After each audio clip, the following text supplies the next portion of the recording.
ఈ సామ్రాజ్యాలు అనేది ఏర్పడతాకి భక్తులు వెనకాల ఉండి వాళ్ళ ప్రార్థనలు ఎంతో సహకారిగా ఉంటాయి.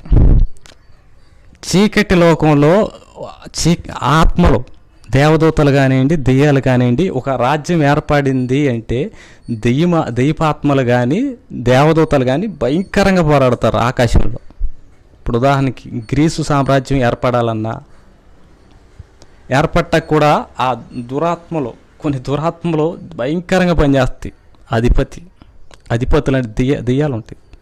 ఆ దెయ్యాలు ఏం చేస్తాయి అంటే పలాని సామ్రాజ్యం ఒక పెద్ద సామ్రాజ్యం ఏర్పడేటట్టుగా అవి ఎంతో కృషి చేస్తాయి.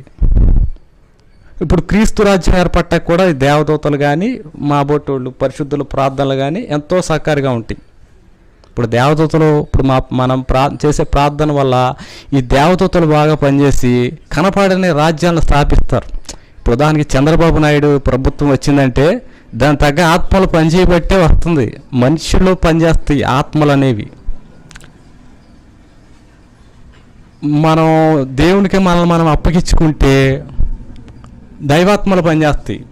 చెడుకి అప్పగించుకుంటే దుష్టాత్మలు పనిచేసి దుష్ట విధానాలు లోకంలోకి వచ్చేటట్టు చేస్తాయి అన్నమాట. మనం చేసే ప్రార్థన అనేది చీకటి రాజ్యాన్ని కదిలిస్తుంది. కాబట్టి దైవభక్తి సాధన అనేది నేను అందుకే చెప్పేది.